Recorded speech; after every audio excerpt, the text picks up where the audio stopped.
এ বিষয়ে বিস্তারিত আলোচনায় আমাদের সাথে অনলাইনে যুক্ত হচ্ছেন নদী রক্ষা কমিশনের সাবেক চেয়ারম্যান ডক্টর মনজুর আহমেদ চৌধুরী। জনাব মনজুর আহমেদ চৌধুরী, আপনাকে স্বাগত জানাচ্ছি নাগরিক টেলিভিশনে। শুরুতেই আপনার কাছে জানতে চাই যে তিস্তা মহাপরিকল্পনা বাস্তবায়ন কেন হচ্ছে না বলে আপনি মনে করছেন? এখানে যদি একটু হিস্ট্রি বলতে হয়, এই তিস্তা মহাপরিকল্পনা বা Teesta river comprehensive management and restoration project, এটা 2016 সালে ফিজিবিলিটি স্টাডি শুরু হয়েছে। এটা শেষ হয়ে গেছিল 2020-এ। পরে আবার চায়নার কাছে, চীন সরকারের কাছে পাঠানো হয়েছিল। পরে তারা বেশ কিছু রিকমেন্ডেশন দিয়ে নতুন ভাবে করা হয়েছিল। এখন বিষয়টা হচ্ছে কি, যে একটা মহাপরিকল্পনা কিন্তু আছে, রেডি আছে।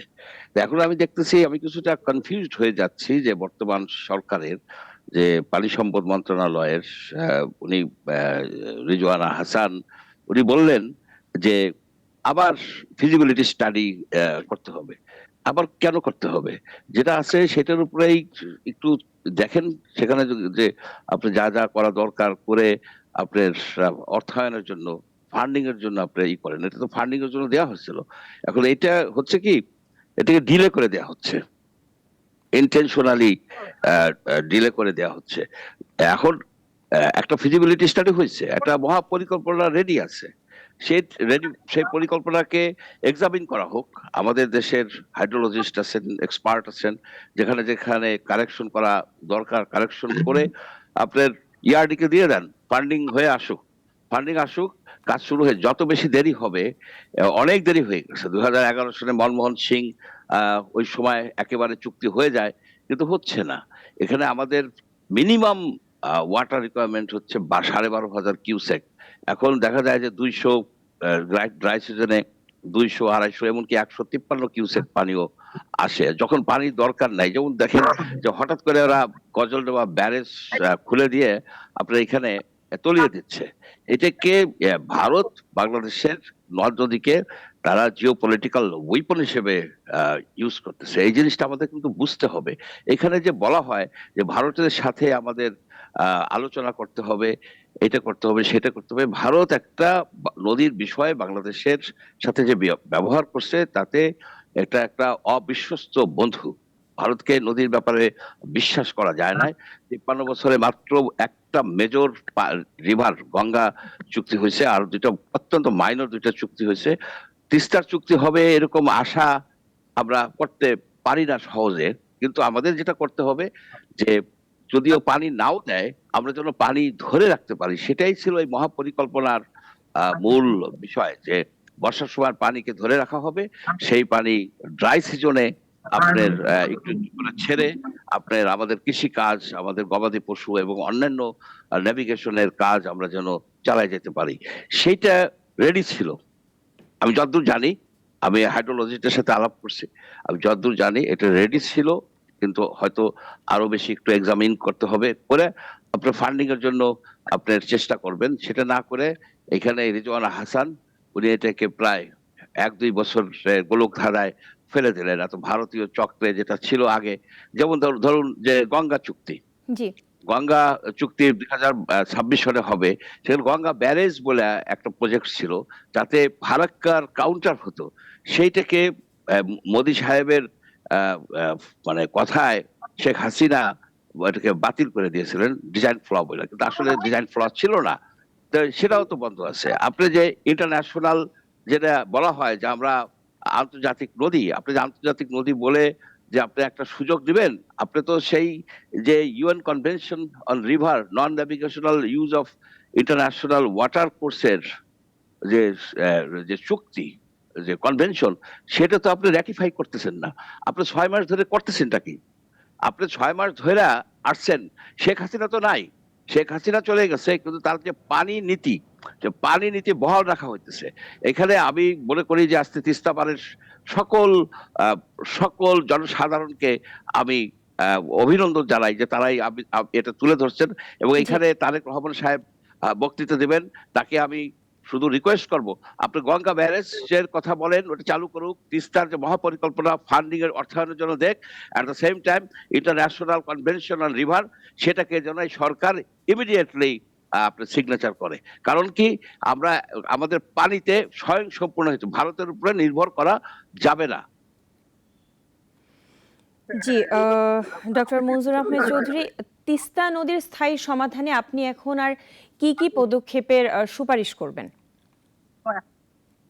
প্রথমত আমি যে সুপারিশ করব, তাদের মূল নীতিই হবে যে ভারত যদি পানি না দেয়, অ্যাকচুয়ালি সে দেয় না পানি, আপনার না দেয়, তাহলে যেন আমরা বর্ষাকালে পানি ধরে রেখে গ্রীষ্মকালে ড্রাই সিজনে যেন ইউজ করতে পারি। সেটাই ছিল এই মহাপরিকল্পনা। চাইনিজরা যে মহাপরিকল্পনা করছিল, সেখানে এই এই রিভার, এই যে ভারতের সাথে চুক্তি হওয়ার কোনো যদি চুক্তি নাও হয়, তাহলেও কিন্তু এটা কার্যকরী ছিল। এখন সেটাকে কেন পিছিয়ে দেওয়া হলো, কেন সেটাকে হিমঘরে পাঠিয়ে দেওয়া হলো? এটা তো অর্থাৎ ভারতীয় সেই আপনার যারা এই এত বছর পর্যন্ত যা ফলো করছে সেটাই করতেছে। কেন এটা করতেছে? আমি তো মনে করি যে দরকার হচ্ছে ইমিডিয়েটলি যে প্রো বাংলাদেশি কোন ব্যক্তির হাতে এই পানি সম্পদ মন্ত্রণালয় হস্তান্তর করা। উনি পারতেছে না। উনি ভারতের যেসব কথাবার্তা যা চাইছে তাই উনি ফলো করে যাচ্ছে। It should not be, it should not be. আমি মনে করি যে রাজনৈতিক নেতৃবৃন্দ বক্তব্য দিবেন, তারা যেন ডিমান্ড করে তিনটা জিনিস, যে গঙ্গা ব্যারেজ আবার চালু করতে হবে, অর্থায়নের চেষ্টা করতে হবে $4 বিলিয়ন। এটা আরেকটা হলো যে তিস্তা মহাপরিকল্পনা যেটা আছে সেটাকে আপনার কারেকশন করে, বাংলাদেশি হাইড্রোলজিস্ট আছে, রিভার সায়েন্টিস্ট আছে, এটাকে আবার একেবারে গোড়া থেকে করা মানে হচ্ছে যে আপনি 2-3 বছর পিছিয়ে যাচ্ছেন। আরেকটা হলো যে ইন্টারন্যাশনাল যে ইউএন কনভেনশন অন রিভার সেটাকে সাইন করা। এই তিনটা কাজ আপনার ইমিডিয়েটলি করা শুরু করা দরকার। জি, ধন্যবাদ। আমরা জানি যে তিস্তা নদীর পানি বন্টন নিয়ে ভারত এবং বাংলাদেশের মধ্যে দীর্ঘদিনের একটি মতভেদ চলে আসছে। নদী পুনরুদ্ধার এবং ব্যবস্থাপনা প্রকল্পে অর্থায়নের জন্য ভারত ও চীনের প্রস্তাবের মধ্যে প্রধান পার্থক্যগুলো কি কি? ভারতের কোনো তিস্তার ব্যাপারে কোনো প্রকল্প, কোনো প্রপোজাল ছিল না। তারা যখন চীনের যে মহাপরিকল্পনা একেবারে বাস্তবায়নের দিকে যাচ্ছিল, তখন 2024 সনের যে নির্বাচন হলো, নির্বাচনের পরে মোদি বলল যে আমরা ওইখানে এক্সপার্ট পাঠাবো, আমাদেরকে নিতে হবে। তখন এটা নিয়ে দোলাচাল শুরু হয়ে গেল ভারত আর চীনের ভিতরে। এটা তো শেখ হাসিনা চীনে গেলেন, আবার আসলেন, নানাবিধ জটিলতা হয়ে গেল। ভারত এটাকে বাধা দিছে, বলছে আমরা এক্সপার্ট পাঠাবো। এখন আমাদের কথা হচ্ছে যে আমাদের স্বার্থ দেখতে হবে। আমরা যদি এইভাবে বসে থাকি, এই যে ভারতের সাথে কবে চুক্তি হবে, কবে আপনারই হবে, এই তাদের সাথে একটা আন্ডারস্ট্যান্ডিং হবে? 1983-তে একটা চুক্তি হয়েছিল, টেম্পোরারি একটা চুক্তি হয়েছিল। সেখানে আমাদের পানি পাওয়ার কথা ছিল 36,000 কিউসেক, আর ভারতের ছিল 39,000 কিউসেক। বাকিটা এনভায়রনমেন্টাল ফ্লো, নদীর জন্য রাখা হয়েছিল। এই চুক্তি এরশাদ আমলে হয়েছিল। সেটা কিন্তু 3 বছর চালু ছিল, 83, 84, 85 এই ধরনের 3 বছর চালু ছিল। তারপর ভারত আর রিনিউ করে নাই। ভারতের সদিচ্ছা নাই নদীর ব্যাপারে। আপনার আমাদের যে আন্তর্জাতিক যে ট্রান্সবাউন্ডারি নদী আছে কমপক্ষে 116টা, 116টা নদীর ব্যাপারে ভারত সবসময় একটা বৈরী, একটা ডিলে ডালে এটা এটা করে। আপনি যে এই যে ব্রহ্মপুত্র পানিও তো কমে আসতেছে, ব্রহ্মপুত্র পানিও তারা ডাইভার্ট করার পরিকল্পনা করতেছে। আমরা ব্রহ্মপুত্র যে ব্রিজ না করে আমরা ব্যারেজ করতে পারতাম। ব্যারেজ করলে আপনার সেখানে গাড়ি ঘোড়াও যেতে পারতো, ট্রেনও যেতে পারতো, পানিরও আপনার একটা সংরক্ষণের ব্যবস্থা হচ্ছে, যেমন ফারাক্কায় ভারত করছে, যেটা করছে। এখন আমাদের দেখতে হবে যে ভারতের উপর যদি আপনি নির্ভর করেন যে তারা তাদের সদিচ্ছা, এটা একটা ফান্ডামেন্টালি একটা মিস্টেক হবে। এটা, এই মিস্টেকটা করা উচিত হবে না। আমাদেরকে স্বয়ং সম্পূর্ণ হতে হবে। আমাদেরকে ছোট ছোট নদীগুলিতে, এটা আপিস টিমে যে নদী আছে আপনার এই তিস্তার, সেই যে উপনদী, তারপরে আপনার ডিস্ট্রিবিউটরি, এগুলিকে এই এমব্যাঙ্কমেন্ট কে উঁচা করে পানি ধরে রাখতে হবে বর্ষাকালে। সেই পানি আপনি ইউজ করবেন গ্রীষ্মকালে যখন ড্রাই সিজনে। তাহলে হবে কি, আপনি ইন্ডিপেন্ডেন্ট হয়ে যাবেন। মূল নীতি হওয়া উচিত যে পানির ব্যাপারে আমরা ভারতের উপরে আর আমরা ডিপেন্ডেন্ট থাকবো না। পানি দিলে দিবে, না দিলে আমরা যেন করতে পারি। হাইড্রোলজিস্টদের সাথে আমি আলাপ করেছি, অনেক হাইড্রোলজিস্টদের সাথে, ইট ইজ এ পসিবল। কিন্তু কিছু কিছু হাইড্রোলজিস্ট আছে এটাকে বাধা দিতে চায়। আসলে আপনার পানির ব্যাপারে স্বয়ং সম্পূর্ণতা হওয়া উচিত। এইটাই একটা মূল নীতি হওয়া উচিত। এটা রাজনৈতিক সরকার আসলে তাদের আরো বেশি গভীরভাবে এটা নিয়ে কাজ করা দরকার। এক ধাপে হবে না, এক বছরও হবে না, লাগলো 50 বছরও লাগতে পারে, কিন্তু আমরা তো ইন্ডিপেন্ডেন্ট হয়ে গেলাম, আমরা তো আর নির্ভরশীলতা আমাদের রইলো না। ভারত বাংলাদেশের চারদিকে 50টারও বেশি হাইড্রোলিক স্ট্রাকচার করে পানি বর্ষাকালে বেশি ছাড়ে, গ্রীষ্মকালে কম ছাড়ে, ইচ্ছা মতো করে, আপনার উপর চাপ সৃষ্টি করে। পানি আমাদের জন্য একটা, তারা একটা জিও পলিটিক্যাল উইপন হিসেবে ইউজ করতেছে, আমাদের এটা বুঝতে হবে। এটাই হতেছে আবার মূল কথা। জি, জনাব মনজুর আহমেদ চৌধুরী, জানতে চাই যে চীন প্রস্তাবিত তিস্তা মহাপরিকল্পনা বাস্তবায়নের ক্ষেত্রে বর্তমান সরকারের ভূমিকা কেমন হওয়া উচিত বলে আপনি মনে করেন?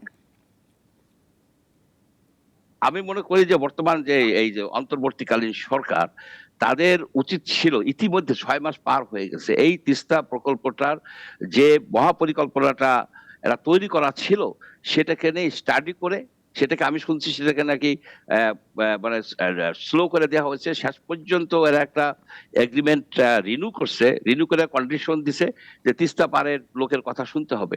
তিস্তা পাড়ের লোকের কথা তো শুনতেই হবে। তিস্তা পাড়ের লোকেরা তো বলেই আসতেছে যে বর্ষাকালে যেন ভাঙন না হয়, বেশি পানি বন্যা না হয়, এবং গ্রীষ্মকালে যেন আমরা পানি পাই।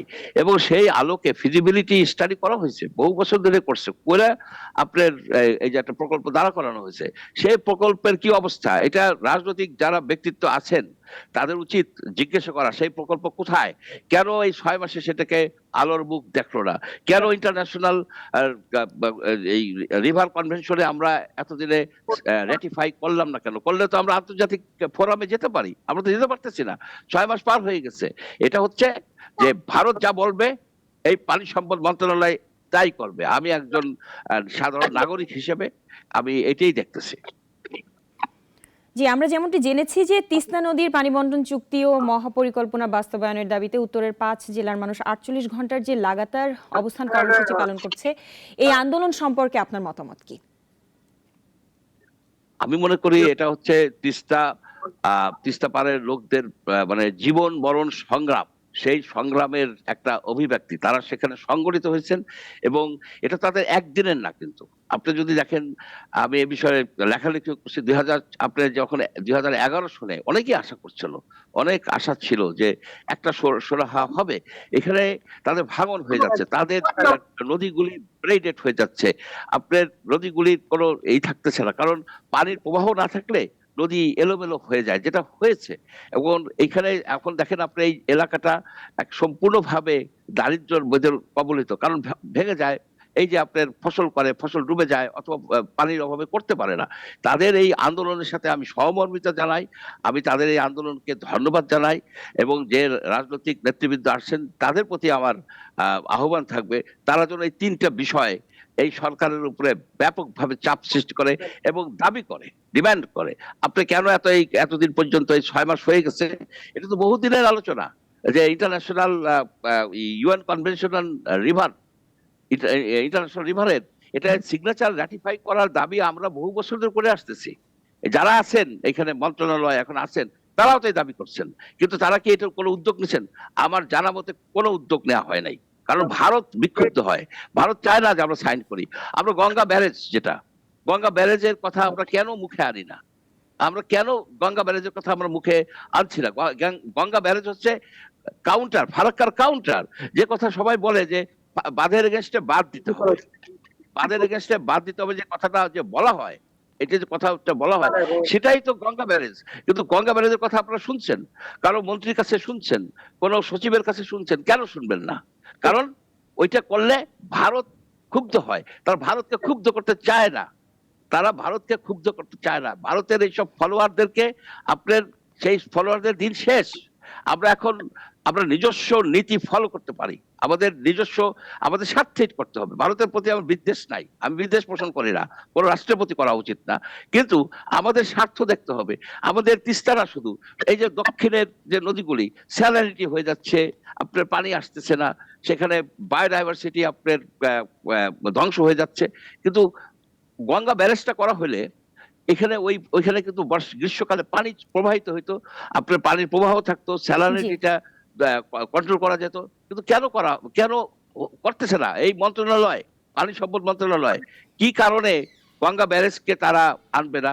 কেন এই মহাপরিকল্পনা মহাপরিকল্পনা কোথায়, সে মহাপরিকল্পনা সেটা বাইর করুক, সেটা বাইর করে দেখুক সেখানে কোথায় কোথায় ভুল আছে, যে ভুল থাকে কারেকশন করুক, কারেকশন করে ফান্ডিং এর জন্য বিভিন্ন জায়গায় লোক পাঠানো হোক, মানে চেষ্টা করা হোক, ফান্ডিং হইলো আপনার কাজ জি শুরু হয়ে যাবে। কিন্তু আবার কেচে গন্ডুস করা একটা কথা আছে না, একদম জি জি নতুন করে শুরু করো, এখানে কতটুকু পানি আছে, সব ফিজিবিলিটি স্টাডি করা আছে তো এখানে। জি স্যার, আপনি আমাদের সাথেই থাকুন। আমরা একটু নীলফামারী থেকে ঘুরে আসতে চাচ্ছি, ওখানকার সর্বশেষ পরিস্থিতি জেনে আমরা আবারও আপনার সাথে যুক্ত হব।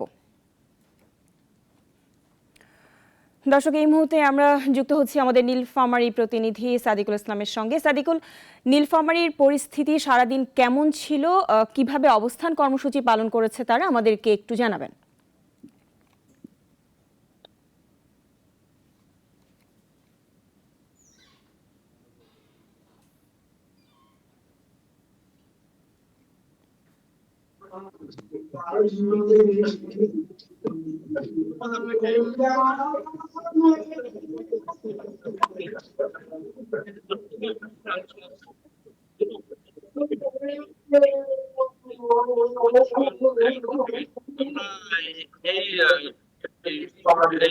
জানার জন্য ছাত্র দল নেতা এখানে রয়েছেন, সাবেক ছাত্র দল নেতা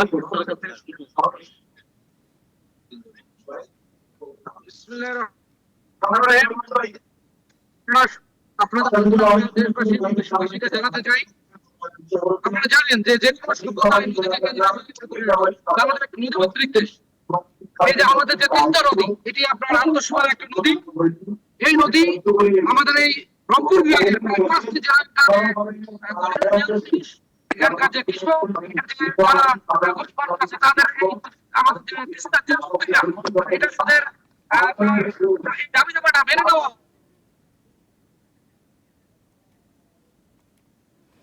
সাদিকুল, আপনাকে ধন্যবাদ। দর্শক, আমরা এখন যেতে চাই আমাদের রংপুর প্রতিনিধি মোহাম্মদ ফাহাদ হোসেনের কাছে, তার কাছ থেকে জানবো সেখানকার সর্বশেষ পরিস্থিতি। ফাহাদ, রংপুর থেকে বিকালে শুরু হয়েছে এই কর্মসূচি, আমরা যতটুকু জেনেছি সেখানে সাধারণ মানুষের অংশগ্রহণ কেমন ছিল, তারা কি বলছেন আমাদেরকে একটু জানাবেন।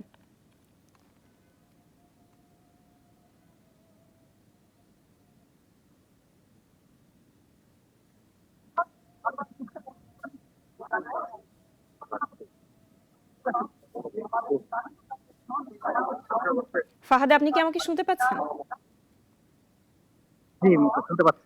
জি ফাহাদ, আমরা জানতে চাই যে রংপুর থেকে বিকেলে শুরু হয়েছে এই কর্মসূচি, সেখানে সাধারণ মানুষের অংশগ্রহণ আসলে কেমন ছিল আর তারা কি বলছেন?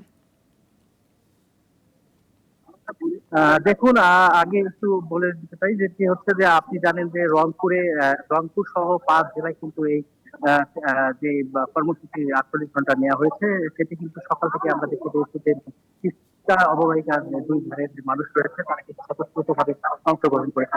এবং তারই প্রেক্ষিতে কিন্তু আজকে আমরা এই যে লালমনিরহাটে একটি দেখতে পেয়েছি, তিস্তা পয়েন্টে একটি জনসমাবেশ অনুষ্ঠিত হয়েছে। সেখানে বিএনপি কেন্দ্রীয় নেতারা অংশগ্রহণ করেছে। এখানে আহ, আমরা দেখেছি যে সাধারণ যারা মানুষ রয়েছে তারা কিন্তু স্বতঃস্ফূর্তভাবে অংশগ্রহণ করেছে।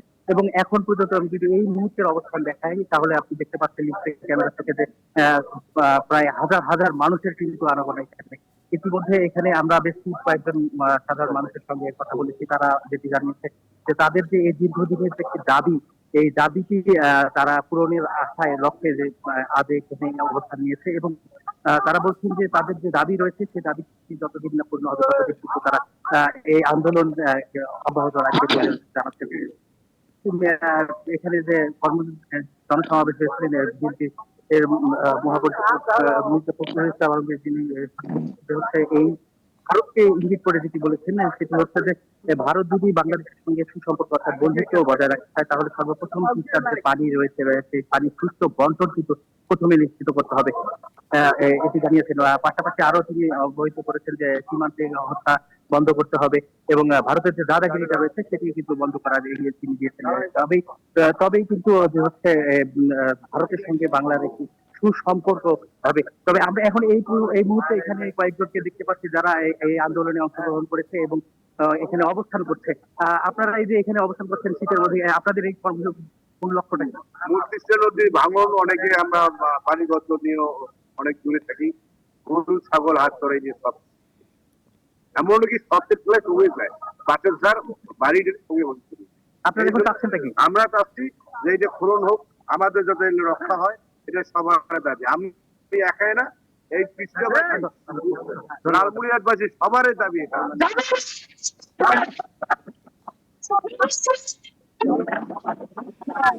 ফাহাদ, আপনাকে ধন্যবাদ।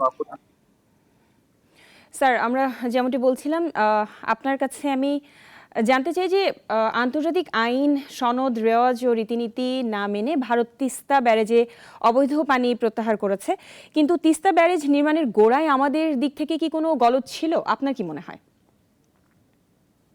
এখানে আমাদের তো কোনো, আমরা লোয়ার রিপারিয়ান কান্ট্রি, উপর থেকে সে পানি সরাই নিতেছে গজলডোবা থেকে সেই মহানন্দা লিংক ক্যানেল দিয়ে সম্পূর্ণ পানিটাই কিন্তু সরাই নেয়। যেটুকু পানি পান সেটা পরে জেনারেট হয় নদীর আপস্ট্রিমে কিছুটা, সেখানে 153-200 কিউসেক পানি আসে বর্ষাকালে, গ্রীষ্মকালে, যেখানে দরকার আমাদের 12,500 মিনিমাম, একেবারে বেয়ার মিনিমাম 12,500, অর্থাৎ একেবারে শুকিয়ে যায়। তো এখানে এখানে তো আমাদের গলত বলবো না, আমাদের থাকতে পারে, যেটা হচ্ছে যে আমরা এই চুক্তিতে সাইন করি নাই কেন।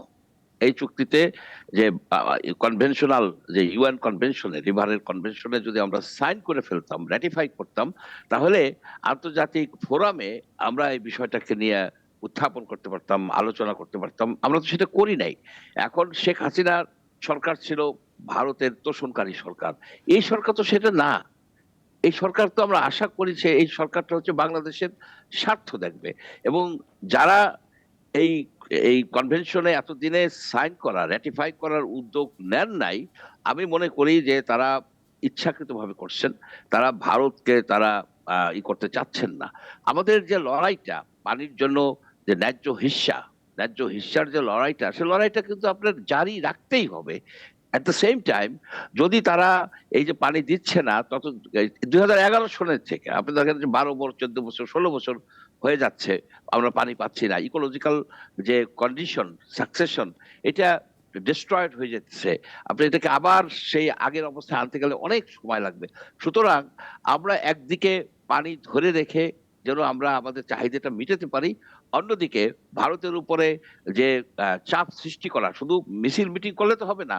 আন্তর্জাতিক ফোরামে যেতে হলে আমাদের যেসব চুক্তি আছে, ইউএন কনভেনশন আছে, অন্যান্য যে চুক্তিগুলি আছে, সেগুলিকে আমাদের র্যাটিফাই করতে হবে। সেই চুক্তির যদি আপনার নিজে না মানেন, মানে সাইন না করেন, সেই চুক্তি দিয়ে তো আপনার কোনো কাজ হচ্ছে না। তা এটা তো সব যারা এনভায়রনমেন্টালিস্ট, যারা নদী নিয়ে কাজ করেন, এটা বহুবার বলা হয়েছে, বহু বছর ধরেই এরাই দাবি করছে। কিন্তু এরা কেন ক্ষমতায় আসে এখানে পিছিয়ে গেলেন, এবং শেখ হাসিনার যে পানি নীতি ছিল সেটাকে একেবারে পয়েন্টে পয়েন্টে তাদেরকে কেন মানতে হবে, আমি এটা বুঝতে পারি না। আমি আমি হতবাক হয়ে যাই। স্যার, আপনার কাছে শেষ যে প্রশ্নটি আমার, সেটি হচ্ছে যে তিস্তা নদীর পানি বন্টন নিয়ে ভারত বা চীন যার সাথে আলোচনা হোক না কেন, সেই আলোচনায় বাংলাদেশ সরকারের কূটনৈতিক কৌশল আসলে কেমন হওয়া উচিত বলে আপনি মনে করেন? না, প্রথমত যে পানির বিষয়ে যারা এক্সপার্ট, ওয়াটার ডিপ্লোমেসিতে যারা এক্সপার্ট, তাদেরকে আপনার হায়ার করা দরকার বা তাদেরকে আনা দরকার। কিন্তু তার আগে দরকার কি হচ্ছে একটা কনসেনসাস, যে কনসেন্সাসটা হচ্ছে যে পানির ব্যাপারে আমরা বাংলাদেশের স্বার্থ দেখবো, আমরা ভারতের স্বার্থ দেখবো না। এই বিষয়ে যদি আগে নিশ্চিত করতে হবে, তারপরে আপনার আগায় যেতে হবে। তিস্তার জন্য আপনার খুব একটা এই ইসের কি বলে, চীনের সাথে দরকার নাই। চীনের সাথে আমাদের ব্রহ্মপুত্র নিয়ে আলোচনা করতে হবে। তবে মূলত ভারতের সাথেই আমাদের এই সব দ্বন্দ্ব বা এই সব সমস্যা সৃষ্টি হয়েছে। কারণ আমরা বলি যে 54টা নদী ভারত থেকে আসছে, 53টা আসছে, একটা গেছে, এই ধরনের কথা বলি। কিন্তু অ্যাকচুয়ালি আপনার কমপক্ষে 123টা ট্রান্স বাউন্ডারি রিভার, অর্থাৎ নদীর ভারত থেকে আসছে বাংলাদেশের ভিতরে 123টা, সেগুলিকে রিকগনাইজ করে না। 54টাকে রিকগনাইজ করে, ওগুলিকে আন্তর্জাতিক নদী হিসাবে রিকগনাইজ করে না। এবং পানি সম্পদ মন্ত্রণালয় এই পর্যন্ত এই বিষয়ে একটু কোনো কথা বলে নাই। আপনি দেখেন যে কোদালিয়াতে যে একটা গন্ডগোল হইলো, ওখানে কি হয় যে একটা মধ্য স্রোত নীতি আছে, যে একটা নদীর মধ্য স্রোত যেখানে দিয়ে যায় সেটাই হচ্ছে বর্ডার। আমাদের বেশ কিছু এলাকা আছে যে সীমানাটা হচ্ছে একটা নদী দ্বারা সীমানা চিহ্নিত হয়েছে। আপনি যেমন ধরেন হারিয়াভাঙা নদী দক্ষিণ তালপট্টির কথা এখন আমাদের ভুলে গেছে অনেকেই, কারণ দক্ষিণ তালপট্টি ডুবে গেছে। এখন ওই স্রোতটা কোন দিকে যাবে সেটার উপর নির্ভর করতো দক্ষিণ তালপট্টি কাদের হবে। দক্ষিণ তালপট্টি ভারতের হলে আমাদের এদিকে কিন্তু টেরিটোরিয়াল ওয়াটার আরো এক্সটেন্ড করতে পারতো। এটা নিয়ে বেশ গন্ডগোল হয়েছে একসময়। ফরচুনেটলি ওইখানে স্রোতটা ওই দিক দিয়ে গেছে, তারপরে দক্ষিণ তালপট্টিটা ডুবে গেছে। এখন আমাদের এই নদীর বিষয়ে যে আমাদের যে মধ্যস্রোত নীতিটা কি হয়, যে ভারত অনেক সময় বাদ দিয়ে এমন ভাবে স্রোতটাকে ডাইভার্ট করে দেয় দেশের দিকে চলে আসে, অর্থাৎ বাংলাদেশের ভূমি ভারতের ভূমি হিসেবে গণ্য হয় আইনত ভাবে, কারণ তার ওই টেকনিকটা ইউজ করে বাদ দেয়। সেখানে যাতে বাদ না দিতে পারে সেসব বিষয় নিয়ে কিন্তু আমাদের হাইড্রোলজিস্টদেরকে নিয়ে, যারা রিভারের এক্সপার্ট, তাদের নিয়ে এই স্বরাষ্ট্র মন্ত্রণালয় বলেন, পররাষ্ট্র মন্ত্রণালয়, পানি সম্পদ মন্ত্রণালয়, তাদের এইসব বিষয়ে আলোচনা করা দরকার। শুধুমাত্র আপনার ওই সেন্ট মার্টিনস দিয়ে পড়ে থাকলে হবে না, গাছের পেরেক উঠাইলে হবে না। আপনার যে আসল যে সমস্যাগুলি, আসল সমস্যার দিকে আপনার নজর দিতে হবে, কারণ এরও জাতীয় স্বার্থ। এই জাতীয় স্বার্থ এর জন্যই তো আমরা শেখ হাসিনা জাতীয় স্বার্থ বিলীন করে দিছিল। আপনার হাজার হাজার কোটি টাকা দিয়ে আপনার ট্রানজিটের সব ফ্যাসিলিটিস করছে, শোনা গেল যে 37 লক্ষ টাকা আসছে, এই ধরনের কাজ করছে। কিন্তু এখন তো সে নাই। আমাদেরকে ইন্ডিপেন্ডেন্টলি আমাদের বাংলাদেশের স্বার্থে কাজ করতে হবে, স্বার্থে না কাজ করলে তাদেরকে সরিয়ে দিতে হবে। এটাই স্পিরিট অফ জুলাই আপরাইজিং। জি, ডক্টর মনজুর আহমেদ চৌধুরী স্যার, আপনাকে অসংখ্য ধন্যবাদ আমাদের সাথে যুক্ত হবার জন্য। কোটি মানুষের আস্থার ভালোবাসায় 11 বারের মতো দেশের 1 নম্বর রেফ্রিজারেটর ব্র্যান্ড ওয়ালটন।